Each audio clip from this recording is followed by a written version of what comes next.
4. Coffee. Stephen found himself in ladies' lingerie, full well knowing he had no business there, and wondering where the exit to the maze he was trapped in was located. And the hustle and bustle of the holiday season was in full swing, and the swarm of faces passing to and fro and all around him only helped to serve his confusion. And finally the pavilion, a long, spacious runway of shopping bliss. And as he stepped on the escalator and slowly ascended, he stared down at the legions scurrying about below him, and he thought of his wife and of his child, and the thoughts of them warmed him, and a slight smile crossed his face. It was then that he noticed the woman on the southbound escalator staring at him admiringly, and it pleased him to be admired. "I love your jacket," she said as she passed. "Oh, thanks," was all he answered. His MO was always the same. You start at the uppermost level, and you pass each and every store on it, and then when you're done, you go down to the third, second, first level, and by the time you've completed the circuit, you should have all of your shopping done. It was a fail-proof way of putting the nightmare of holiday shopping, and to him it was exactly that, a nightmare to bed in one fell swoop for another year. But when he saw Deanne walking directly toward him, it filled him with a myriad of emotions, and he wished that he were anywhere else but there. And part of him wished to run away, and part of him wished to run right toward her, and the closer she came to him, the more drawn to her he was. She looked as elegant as ever, tall, slender, impeccably dressed. A tall, striking beauty that no man could help notice. As finished and as polished as any woman could ever hope to be. And he stood in his tracks and stared, and when she noticed him, it registered, and she stopped in her tracks too, and they stood before each other like statues. "Stephen," she said, "you look so very well." "As do you, Deanne." "So, how's married life?" And part of him wished to vomit the entire catalogue, article by article, incident by incident, in the now 4+ years of marital hell that he'd endured, and he wanted to tell her how sorry he was for ever having left her, and for doing it in so cowardly a fashion. A dear Jane that told her that he never truly loved her, and that he never would, and that he was taking away from her very, very valuable time, that would be far better spent with someone who would love her. And he remembered how she called him not long after getting the letter, and how he, completely caught off guard, feigned bad timing, and promised to call back later that day, as soon as there was time, but never did. And all these years had passed without sound or sight of each other. And her, all the while, wondering what she'd done. After all, they were engaged to be married.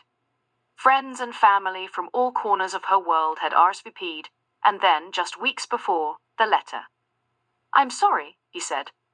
"You needn't be."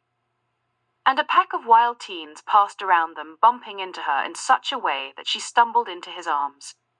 And in that moment, if only for a second, she clung to him and recovered that which she had lost and so desperately yearned to reclaim, his love. And as the teens disappeared somewhere in the mist of the mad rabble of shoppers, she righted herself, and he relinquished her. "There's a coffee shop on the food court." Yes, that would be nice. And his heart trembled, and adrenaline coursed through his veins, and his mind became a movie of their most intimate moments, and he yearned to know her again and fathomed strategies to that end as they walked. They sat now, across from each other, she blowing on her cup while he stared into her eyes and drank in the beauty in her face. "I still see Millicent, you know," she told him. "Yes, I know," he answered, staring now at the long, straight whiteness of her teeth and the ruby-red lips that surrounded them. "She's well," was all Deanne could think to add. And he drank in the sexiness of her stylish black hair as he stared at her. "Did you just get your hair done?" he asked. "Oh, about a week ago," she said with slight embarrassment, now tilting her head and running her fingers through it. "It's such a smart look." "Thanks," she said, and with some caution added, "So, you didn't answer my question?" "I'm sorry. What did you ask me?" He was glimpsing her throat and the nape of her neck, and the smoothness of it and the whiteness of it clobbered him. "How's married life?" And he stared at her solemnly now and answered, "Not good." "Really?" she said with some surprise. "Why's that?" "Well, because we rushed into it. It was all for the wrong reasons." "Oh, really?" she said with a hint of annoyance now. "And just what might those reasons be?"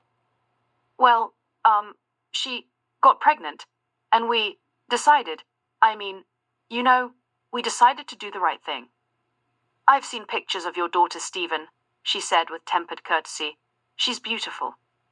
Oh, he answered with some confusion. Thanks. Gwendolen, is it? Guinevere. Oh, how lovely. And more than anything, he wanted to tell her how often he'd thought of her and how deeply he regretted ever having said goodbye to her. And how he hoped more than anything that the stars had aligned this chance meeting for some specific purpose, but instead he said nothing at all. And as she stared across the food court aimlessly, he yearned so desperately to say the words that would reunite them, even if it were only for now, even if afterwards they would never see each other again. Well, said Diane as she gracefully returned her cup to its saucer and lightly patted her lips with a napkin. It was so very nice to see you again, Stephen. Yes, yes, and you too, Diane, he answered as he got up to bid her goodbye. It's been way too long. Yes, she agreed as she came around the table and fell into his arms, and her yearning for him danced across her heart until she righted herself and said, Merry Christmas, Stephen, and disappeared into the fray of shoppers that surrounded them.